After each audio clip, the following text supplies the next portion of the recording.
Guys welcome to my YouTube channel physics with MH. आज के lecture में हम इक्विलिब्रियम के हवाले से बात करेंगे जो कि वेक्टर वाले चैप्टर में है। एक इम्पॉर्टेंट टॉपिक है, एग्ज़ाम के हवाले से भी, कंसेप्ट के हवाले से भी। इसको डिफाइन करते हैं, the state of a body at which several forces and torques are acting on the body but there is no change in translational as well as rotational motion, such a state of the body is called equilibrium. देखें, ये एक state है। State क्या होता है इस बात को देखेंगे। सेवरल फोर्सेस का क्या मतलब है, टॉर्क्स और translational as well as rotational motion का क्या मतलब है, यही कंसेप्ट इस इक्विलिब्रियम वाले चैप्टर में सीखना है। तो देखें, इसकी हम एक्सप्लेनेशन कर रहे हैं।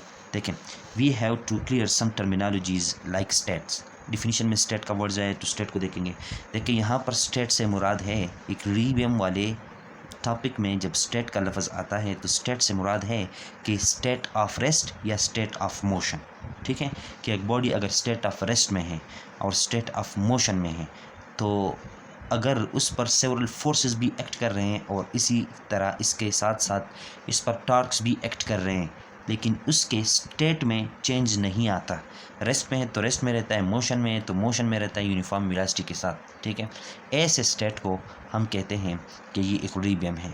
तो स्टेट से आपके जहन में आ गया कि यार तो स्टेट ऑफ रेस्ट हो सकता है या स्टेट ऑफ मोशन हो सकता है, एक ही बात होगी। ठीक है, सेवरल फोर्सेस से क्या मुराद है, देखें, कंसीडर करें कि ये एक ब्लॉक है आपके पास, ठीक है, जो ज़मीन पे पड़ा हुआ है। ठीक है, तकरीबन 10-12 किलो का ब्लॉक है जो ज़मीन पे पड़ा हुआ है।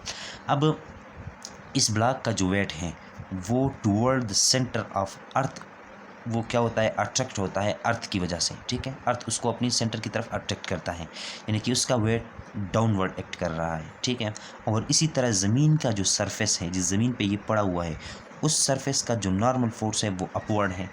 तो बैक वक्त उसका वेट डाउनवर्ड एक्ट कर रहा है, नॉर्मल फोर्स अपवर्ड एक्ट कर रहा है। ठीक है, और एक छोटा बच्चा है 4-5 साल का, वो इस ब्लॉक को इस साइड खींचने की कोशिश कर रहा है। आपको पता है कि 10-12 केजी का ब्लॉक 5-6 साल का बच्चा उसको मूव नहीं करवा सकता। तो कुछ फोर्स वो अप्लाई कर रहा है, लेकिन उसकी अप्लाई फोर्स की वजह से उस ब्लॉक में कोई हरकत नहीं आ रही, उसका स्टेट चेंज नहीं हो रहा। वो किस वजह से नहीं हो रहा कि ब्लॉक और अर्थ के दरमियान जो फोर्स ऑफ फ्रिक्शन है वो इस डायरेक्शन में है। ठीक है, तो बैक वक्त इस ब्लॉक पर नॉर्मल फोर्स, उसका वेट, अप्लाइड फोर्स और फोर्स ऑफ फ्रिक्शन, ये सब बैक वक्त एक्ट कर रहे हैं। सेवरल फोर्सेस से ये मुराद है कि एक ऐसा स्टेट बॉडी का जिसमें सेवरल फोर्सेस भी एक्ट कर रहे हो और टॉर्क्स भी एक्ट कर रहे हो, लेकिन बॉडी की स्टेट में चेंज नहीं आ रहा हो। ठीक है, ऐसे स्टेट को हम इक्विलिब्रियम कहते हैं। अब टॉर्क्स, टॉर्क्स आपको पता है कि टॉर्क्स को हमने पढ़ा है कि it is the cross product of applied force and movement arm. Movement arm is the distance from a fixed point about which certain orientation or takes place, certain rotation or takes place, and F is the applied force। अब इस बात में हम बाद में आते हैं, लेकिन आपको सिर्फ पता चल गया कि टॉर्क की मैथमेटिकल फॉर्म ये है, उसका मैग्नीट्यूड। ट्रांसलेशनल मोशन का क्या मुराद होता है, motion in a straight line और particle move in a straight line. देखें, ये पेन है ना, इस पे मैं फोर्स अप्लाई करता हूँ, ठीक है, तो ये एक स्ट्राइट लाइन में क्या कर सकता है, मोशन स्टार्ट करता है।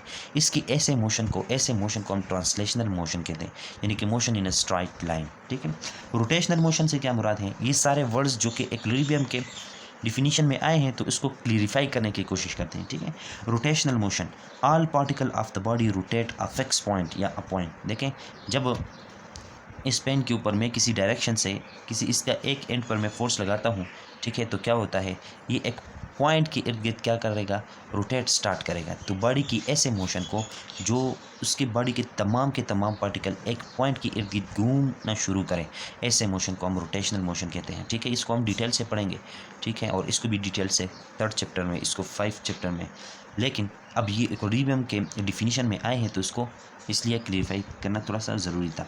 अच्छा, मैथमेटिक्स की ज़बान में इक्विलिब्रियम को समझने की कोशिश करते हैं कि मैथमेटिक्स की ज़बान में इसका क्या सीन है। ठीक है, देखें, न्यूटन लॉ सब जानते हैं कि एफ नेट या F applied force is equal to M A, कि जब किसी बॉडी के ऊपर फोर्स एफ नेट अप्लाई होता है, उस बॉडी का मेस अगर एम हो तो उसमें एक्सेलरेशन ए पैदा होता है। ठीक है, और एक्सेलरेशन ए जो है लीनियर एक्सेलरेशन है, मतलब ये कंसर्न है, ये रिलेटेड है ट्रांसलेशनल मोशन के साथ, ये ए जो है, ठीक है।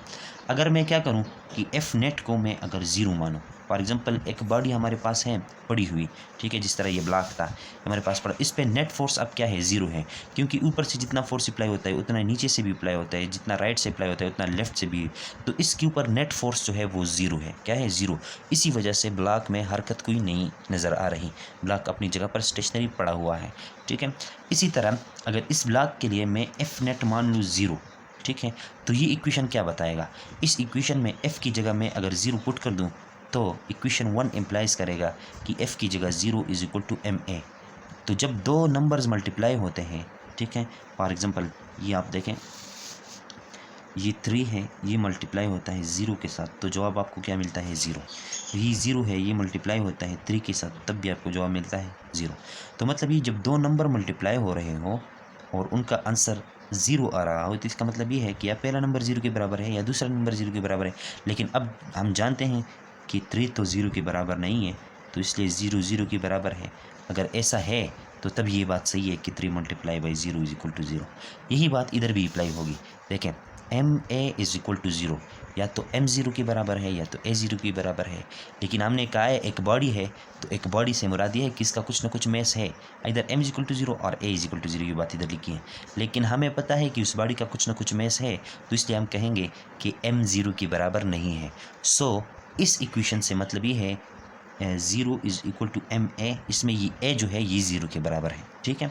और ए की डिफिनीशन क्या है, A is linear acceleration, linear acceleration is equal to final velocity change in velocity divide by change in time, the rate of change of velocity is called acceleration. Acceleration की डिफिनीशन हम इस तरह लिख सकते हैं, ठीक है।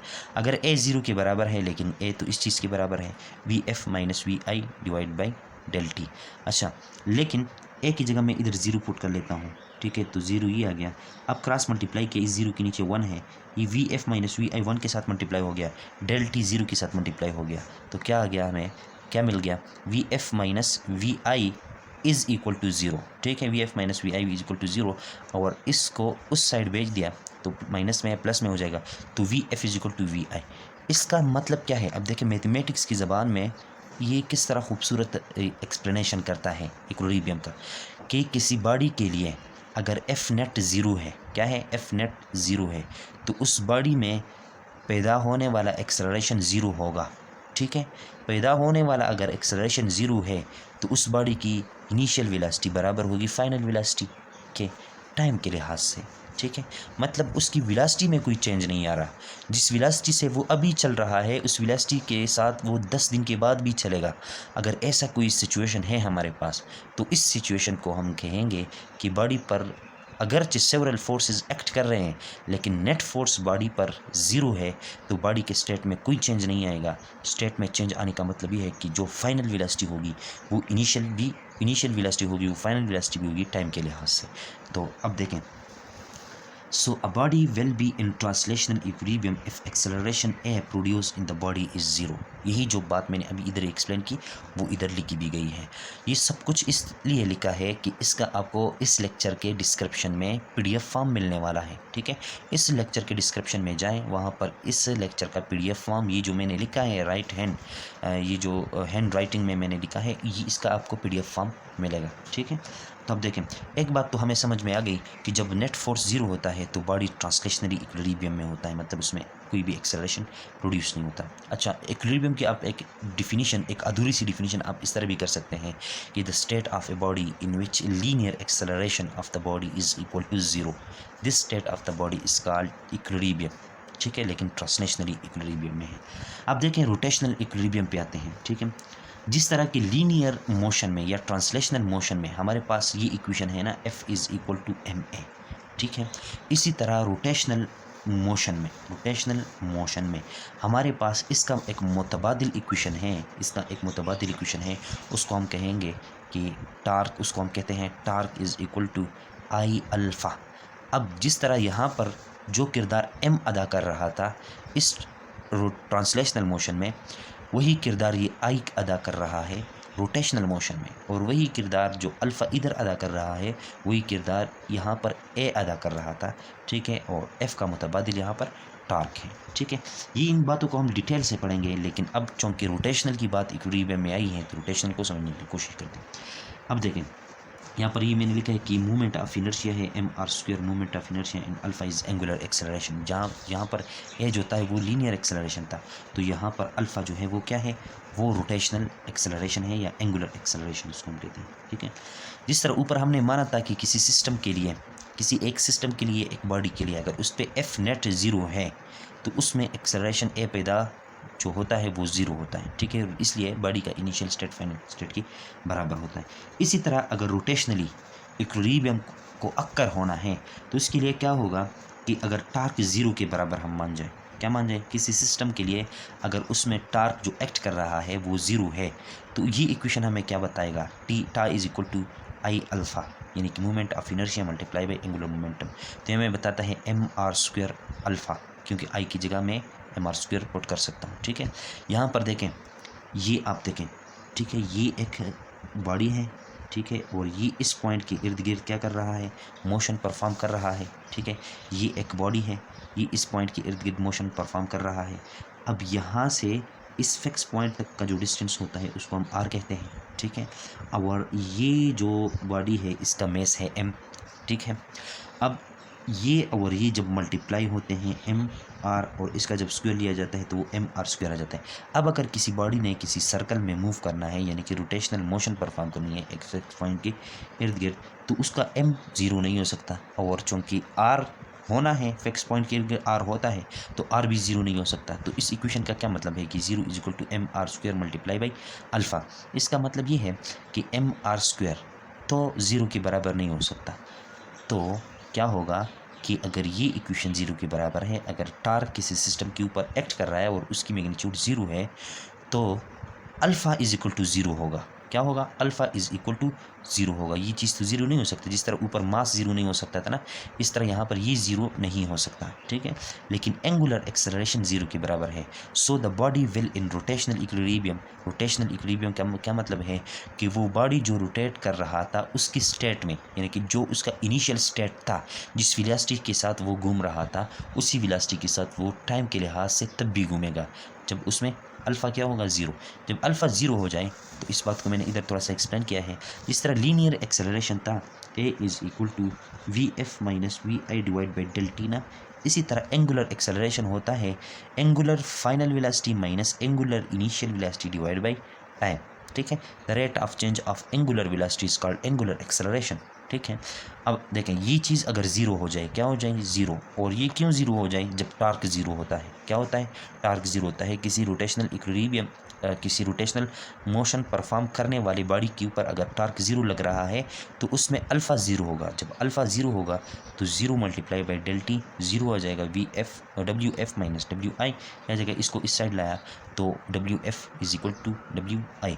तो जिस रोटेशनल या एंगुलर वेलोसिटी के साथ वो अब मूव कर रहा था वो टाइम के लिहाज से तब भी मूव करेगा, ठीक है। तो ये है angular acceleration is equal to zero का मतलब। अब देखें, अब दोबारा आते हैं इस टार्क इक्विलिब्रियम की डिफिनीशन के ऊपर। अब देखें इसको, the state of a body, body की एक ऐसी हालत एट विच, जिसमें several forces and torques are acting on the body but there is no change in translational as well as rotational motion, such a state of the body is called equilibrium. हमें इस definition में एक translational motion, एक rotational motion की, several forces की और torques की समझ आ गई, लेकिन अभी भी जो इक्विलिब्रियम का कंसेप्ट है बिल्कुल क्लियर नहीं हुआ। तो अब इसको बिल्कुल क्लियर करने की कोशिश करते हैं और देखते हैं कि क्या होता है। देखें, तो जो डिफिनीशन अब हमने इक्विलिब्रियम की पढ़ी उसको थोड़ा सा मज़ीद रोशन करना चाहते हैं, उसको थोड़ा सा मज़ीद समझना चाहते हैं। देखें, तो उसको समझने के लिए फ़िज़िक्स में टर्मिनोलॉजीज़ है, और उन टर्मिनोलॉजीज़ को इक्विलिब्रियम के केस में हम कहते हैं कंडीशंस ऑफ इक्विलिब्रियम, ठीक है। इक्विलिब्रियम की दो कंडीशन है, there are two condition of equilibrium. ये लेक्चर अगर आप कंप्लीट देखें तो आपको इक्विलिब्रियम वाले टॉपिक में कोई भी मसला नहीं आएगा, ठीक है, इस बात का मैं वादा कर रहा हूँ। अब देखें, टू कंडीशन है इक्विलिब्रियम के, तो उसमें एक फ़र्स्ट कंडीशन है और एक सेकंड कंडीशन है। फर्स्ट कंडीशन हमें क्या कहता है, if the vector sum of all the forces acting on the body is zero then the body is in translational equilibrium। ये बात हम पढ़ चुके हैं, लेकिन उसको हमने फर्स्ट कंडीशन नहीं कहा था, और इधर हम उसको first condition of mathematic equilibrium कहते हैं। देखें, जिस तरह उधर हमारे पास एक ब्लॉक था, ये वो ब्लॉक था, इसके ऊपर एक राइट से फोर्स लग रहा था, एक लेफ़्ट से फोर्स लग रहा था, एक अपवर्ड लग रहा था, एक डाउनवर्ड। ठीक है, अब इन तमाम फोर्सेस का अगर आप वेक्टर सम ले लें, क्या ले लें, वेक्टर सम। फॉर एग्जांपल मैं ऊपर की जानिब लेता हूँ +F1, क्या लिखता हूँ, +F1। डाउनवर्ड में लेता हूँ -F2, यानी कि ऊपर पॉजिटिव ले लिया तो नीचे नेगेटिव लूँगा, राइट को मैं पॉजिटिव लेता हूँ तो लेफ़्ट को मैं क्या लूँगा, नेगेटिव लूँगा। अब इनका सब का वेक्टोरियल आप अगर सम करें, इन सब का अगर आप वेक्टर सम मालूम करें, F1 ऊपर की जानिब उतनी ही मैग्नीट्यूड में, F ऊपर की जानिब जो लग रहा है वो नॉर्मल है ना, और नॉर्मल फोर्स कितना होता है, वेट ऑफ द बॉडी के बराबर होता है, इसलिए बॉडी ज़मीन पर पड़ी रहती है, ऊपर और नीचे पर मोशन परफॉर्म नहीं कर रहा होता। इस वजह से हम इसको कहते हैं कि ये और ये बराबर है, ये और ये बराबर है, और दोनों साइन में अपोजिट हैं। अगर इनको आप जमा करें तो जवाब क्या मिलेगा, 0 मिलेगा। देखें, 5 + -5 का जवाब क्या मिलता है, 0 मिलता है। इसी तरह अगर इस बॉडी का वेट है वो 5 न्यूटन है डाउनवर्ड, ठीक है, तो इस पर नॉर्मल फोर्स भी कितना लगेगा, 5 न्यूटन ऊपर की जानिब। ठीक है, तो दोनों के साइन अपोजिट हैं तो 0। इसी तरह अगर ये स्टेशनरी हालत में है, ये ब्लॉक, और यहाँ पर 3 न्यूटन का फोर्स लग रहा है, तो फोर्स ऑफ फ्रिक्शन भी कितना अप्लाई करेगा, 3 इससे थोड़ा सा ज़्यादा अप्लाई करेगा। ठीक है, यानी कि जितना फोर्स अब यहाँ से लग रहा है उतना ही फोर्स यहाँ से फ्रैक्शन के फॉर्म में उसको मुयस्सर है, तो नेट फोर्स बॉडी के ऊपर क्या है, 0 है। इसी बात को हमने इधर फर्स्ट कंडीशन ऑफ इक्विलिब्रियम कहा है। If F1 F2 F3 F4 dash dash dash Fn there are so many forces that are acting on the body simultaneously, if the vectorial sum of this forces is equal to 0 then the body will be in state of translational equilibrium. ठीक है, तो अब देखें, इस बात को मैंने इधर लिखा है, F1 F2 F3 F4 और प्लस सो ऑन अगर आप जमा करें Fn तक और जवाब 0 आ रहा है, तो इसका मतलब ये है कि बॉडी क्या है, ट्रांसलेशनल इक्विलिब्रियम है। और इस बात को शॉर्ट फॉर्म में लिखने के लिए मैथमेटिक्स में ये तरीका है, द समीशन ऑफ फोर्सेज, यानी कि फोर्स को जमा करना, फ्रॉम वियर टू वियर, कहाँ से कहाँ तक जमा करना, आई गोज़ फ्रॉम 1, कहाँ से, आई गोज़, यहाँ पर जो आई है ना, ये जाता है या स्टार्ट होता है 1 से, और कहाँ पे ख़त्म होता है, Fn तक। इसका मतलब ये है ना कि इसको अगर मैं इस तरह लिखूँ कि आई कहाँ से स्टार्ट होता है, 1 से, तो F1। समीशन का मतलब ये है कि आप सम लगाएंगे, तो F1 से स्टार्ट होता है तो 2 + F3 + F4, और कहाँ तक जाता है, F1 F2 F3 F4 plus जाते जाते जाते जाते Fn तक जाता है, और आखिर में जवाब क्या आना चाहिए, 0 आना चाहिए। तो ये है फर्स्ट कंडीशन ऑफ इक्विलिब्रियम कि जब तमाम के तमाम फोर्सेस का अगर वेक्टर सम लिया जाए, उनका जवाब 0 आता है, तो हम कहेंगे कि बॉडी ट्रांसलेशनली इक्विलिब्रियम में है। इसी तरह सेकंड कंडीशन को आप देखें, सेकंड कंडीशन देखें, इक्विलिब्रियम के डिफिनीशन में वो टॉर्क का वर्ड्स आया था ना, टॉर्क का। ठीक है, तो सेकंड कंडीशन को भी पढ़ते हैं, लेकिन हमें पता है कि क्या है कि वेक्टर जो है वो फोर्सेस जो है वो वेक्टर्स क्वांटिटी है, और वेक्टर्स क्वांटिटी को हम इनके कंपोनेंट्स में लिख सकते हैं। अगर किसी बॉडी के ऊपर फोर्सेस लग रहे हैं, कुछ फोर्सेस लग रहे हैं, और उन फोर्सेस का एक्स कंपोनेंट भी है और वाई कंपोनेंट भी है और जेड कंपोनेंट भी है, और अगर body in state of equilibrium में है, तो तब क्या होगा कि जो फोर्सेस अलोंग एक्स एक्सिस है, उन सब को अगर आप सम करें, वेक्टोरियल सम, उनका जवाब अगर 0 आ रहा है। उसी तरह जो फोर्सेस वाई के डायरेक्शन में एक्ट कर रहे हैं किसी बॉडी के ऊपर, और उनका सम अगर 0 के बराबर आता है, इस तरह जेड के अलोंग जो फोर्सेस एक्ट कर रहे हैं उनका सम अगर 0 के बराबर आता है, तो इन टर्म्स ऑफ कंपोनेंट में ये बात अब वाज़ेह हो गई कि न बॉडी एक्स डायरेक्शन में मूव करेगी, न वाई डायरेक्शन में मूव करेगी, न जेड डायरेक्शन में मूव करेगी। कहने का मतलब ये है कि बॉडी की स्टेट में चेंज नहीं आ रहा, पहले वो स्टेट ऑफ रेस्ट में था, अब स्टेट ऑफ रेस्ट में है। पहले वो मोशन कर रहा था एक ख़ास डायरेक्शन में, अब उसका नेट जो मोशन है वो किसी एक्स डायरेक्शन में नहीं है, वाई डायरेक्शन में नहीं है, जेड डायरेक्शन में नहीं है, जो पहले से था वही है। ठीक है, तो ये कंपोनेंट के फॉर्म में ये बात वाज़ेह हो गई। अब टॉर्क्स की टर्म में इसको समझने की कोशिश करते हैं, और वो ये है कि the second condition of equilibrium. Second condition of equilibrium का मतलब ये है कि अगर तमाम के तमाम टार्क उनका वेक्टर सम लिया जाए, क्या लिया जाए, वेक्टर सम लिया जाए, और वेक्टर सम अगर ज़ीरो के बराबर आता है तो we can say that the body is rotationally in state of equilibrium. ठीक है। अब टॉर्च अगर आपने पढ़ा है तो एक एंटी क्लॉकवाइज टॉर्क होता है, एक क्लॉकवाइज टॉर्क होता है। और इस सेकंड कंडीशन को हम इस तरह भी लिख सकते हैं कि तमाम के तमाम टॉर्च जो क्लॉकवाइज है वो अगर बराबर हो जाएं तमाम के तमाम टॉर्क्स जो कि एंटी क्लॉकवाइज है, ठीक है, तो बॉडी रोटेशनली क्या होगी, इक्विलिब्रियम में होगी। ठीक। अब और इस बात को इधर भी लिखा गया है कि इसको अगर मैं इस साइड लेकर आ जाऊँ तो ये माइनस हो जाएगा, तो टॉर्क जो कि क्लॉकवाइज है उससे माइनस हो जाए, टॉर्क जो कि एंटी क्लॉकवाइज है, दोनों का जवाब जीरो आ जाए तो बॉडी रोटेशनली इक्विलिब्रियम में होगी। ठीक है। अब इस बात को डायग्राम से समझने की कोशिश करते हैं और सारा कंसेप्ट आपका बिल्कुल क्लियर हो जाएगा शीशे की तरह। ये आप समझे, ये हमारे पास एक रॉड है, क्या है, एक रॉड है। अब इस रॉड पे मैं फोर्सेस अप्लाई करने वाला हूँ, ठीक है, और वो कौन सी फोर्सेस हैं, वो ये फोर्सेस हैं कि ये फोर्स ऊपर की जानिब है, ये फोर्स डाउनवर्ड है, और आप यूँ समझें, यूँ एज्यूम करें आप कि ये वाला फोर्स जो है F1 ये इस F2 के मैग्नीट्यूड के बराबर है, लेकिन अपोजिटिंग डायरेक्शन है। क्या है, अपोजिटिंग डायरेक्शन F1 प्लस F2, ठीक है, ये हमें देगा ज़ीरो, इनका मैग्नीट्यूड अगर हम सम करें। ठीक है, क्योंकि ये ऊपर की डायरेक्शन में है पॉजिटिव, ये नीचे की डायरेक्शन में नेगेटिव। अब देखिए यहाँ पर इस रॉड के ऊपर लगने वाले फोर्सेस का सम ज़ीरो के बराबर है, लेकिन ये रॉड जो था ये पहले इस स्टेट में पड़ा हुआ था, ये रेस्ट में था, ट्रांसलेशनली भी रेस्ट में था, रोटेशनली भी रेस्ट में था, न कोई ये एक लाइन में मूव कर रहा था, न किसी एक पॉइंट के गिर्द घूम रहा था। लेकिन जब हमने इस कंडीशन में, यानी कि इस सूरत में इस पर फोर्सेस अप्लाई किए, तो क्या हो गया कि इस फोर्स की वजह से ये ऊपर गया, इसकी वजह से ये नीचे आ गया। ठीक है, और इसी तरह अगर ये फोर्स लगातार इस पर अप्लाई होती जाएगी तो ये इस तरह रोटेट करना स्टार्ट करेगा। ठीक है, इस तरह रोटेट करना स्टार्ट करेगा।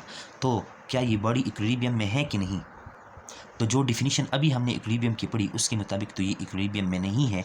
वजह ये है कि इसका पहले कोई रोटेशनल इक्विलिब्रियम नहीं था, यानी कि इसका स्टेट रोटेशनल इक्विलिब्रियम में ज़ीरो था, रेस्ट में था। अब इसमें कोई रोटेशनल क्या हो गया है, मोशन स्टार्ट हो गया है। तो जब इस बॉडी के ऊपर से फोर्स लगा F1 और F2 मैग्नीट्यूड में बराबर थे तो बॉडी ने रोटेट करना स्टार्ट किया। ठीक है, तो क्या मैं आपसे पूछता हूँ कि क्या ये बॉडी इक्विलिब्रियम में है? तो अगर आप फर्स्ट कंडीशन की तरफ देखें तो फर्स्ट कंडीशन के मुताबिक अगर sum of the forces equal to zero के बराबर है, और वो जो कि एक्चुअली इधर है, तो ट्रांसलेशनली ये चीज़ क्या है, इक्विलिब्रियम है, यानी कि ये एक लाइन की में मूव तो नहीं कर रहा, तो हम कहेंगे कि ये बॉडी जो है ट्रांसलेशनली इक्विलिब्रियम में है, लेकिन ये रोटेशनली इक्विलिब्रियम में नहीं है, या हम कहेंगे कि ये कंप्लीट इक्विलिब्रियम में नहीं है। इसका वजह ये है कि इसका स्टेट चेंज हो रहा है। स्टेट से मुराद क्या है, रेस्ट है या मोशन है।